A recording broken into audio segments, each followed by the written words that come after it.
పండగైనా సంబరమైనా మీ ప్రతి సెలబ్రేషన్కి only choice Vega jewellers. Exclusive bridal jewellery offers. Shop now. Cricket ప్రపంచంలో ఒకసారి మెరిసి కోట్లాది రూపాయలు సంపాదించిన ఆటగాళ్లు ఆట నుంచి రిటైర్ అయ్యాక సాధారణంగా ఏం చేస్తారు? మెజారిటీ ప్లేయర్లు కోచింగ్ ఇవ్వడమో లేదంటే కామెంట్లు చెప్తూ టీవీలో కనిపించడమో కామెంటేటర్గా చేస్తుంటారు. ఇంకొందరు రిటైర్డ్ ఆటగాళ్ల కోసం జరిగే T20 లీగ్లలో ఆడుతూ బిజీగా గడుపుతారు. మరికొంతమంది బిజినెస్లు కూడా పెట్టుకుంటారు. కానీ ఐపీఎల్లో సన్ రైజర్స్ హైదరాబాద్ తరపున కోట్ల రూపాయల ధర పలికి భారత జాతీయ జట్టుకు ఆడినటువంటి ఒక స్టార్ ఫాస్ట్ బౌలర్ మాత్రం అందరిలా కాకుండా సరికొత్త లైఫ్ ఇన్నింగ్స్ను స్టార్ట్ చేశారు. క్రికెట్కు రిటైర్మెంట్ ప్రకటించి ప్రస్తుతం చండీగఢ్లోని ఒక బ్యాంకులో సాధారణ ఉద్యోగిగా పనిచేస్తూ అందరినీ ఆశ్చర్యపరుస్తున్నారు. అతనే సిద్ధార్థ కౌల్. సిద్ధార్థ కౌల్ బ్యాక్గ్రౌండ్ సాధారణమైనదేం కాదు. 2008లో విరాట్ కోహ్లీ కెప్టెన్సీలో అండర్-19 ప్రపంచ కప్ గెలిచిన భారత యువ జట్టులో సిద్ధార్థ కౌల్ కీలక సభ్యుడు. దేశవాళీ క్రికెట్లో పంజాబ్ జట్టుకు ప్రాతినిధ్యం వహించిన ఆయన తన పవర్ఫుల్ బౌలింగ్తో జాతీయ సెలెక్టర్ల దృష్టిని ఆకర్షించాడు. ఈ క్రమంలోనే భారత జట్టు తరపున 3 వన్డేలు 3 T20 మ్యాచ్లు ఆడే అవకాశం దక్కించుకున్నారు. అయితే టీమిండియాలో వరుసగా అవకాశాలు రాకపోవడంతో ఆయన ఎక్కువ కాలం అంతర్జాతీయ క్రికెట్లో కొనసాగలేకపోయారు. దీంతో మనస్తాపానికి గురైన సిద్ధార్థ కౌల్ చివరకు 2024లో క్రికెట్కు పూర్తి స్థాయిలో రిటైర్మెంట్ ప్రకటించారు.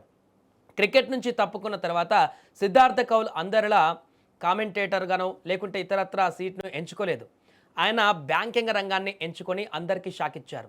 ప్రస్తుతం సిద్ధార్థ కౌల్ చండీగఢ్లో ఉన్న స్టేట్ బ్యాంక్ ఆఫ్ ఇండియా బ్రాంచ్లో ఉద్యోగిగా స్థిరపడ్డాడు.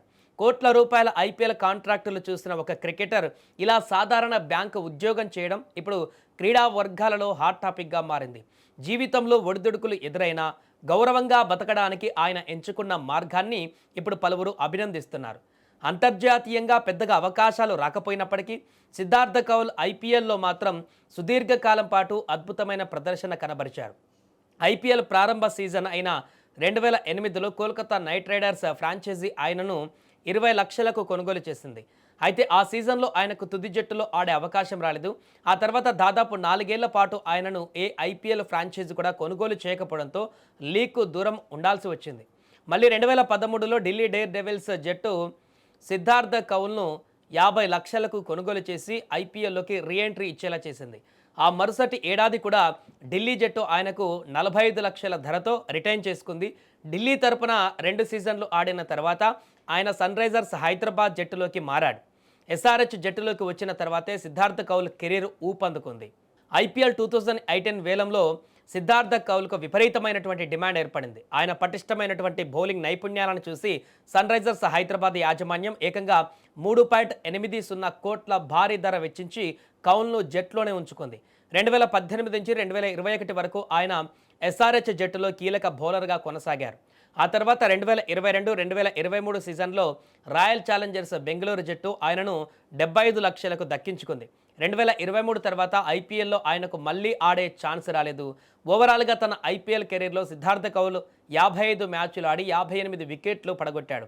29 పరుగులు ఇచ్చి 4 వికెట్లు తీయడం ఆయన కెరీర్ బెస్ట్ ప్రదర్శనగా ఉంది.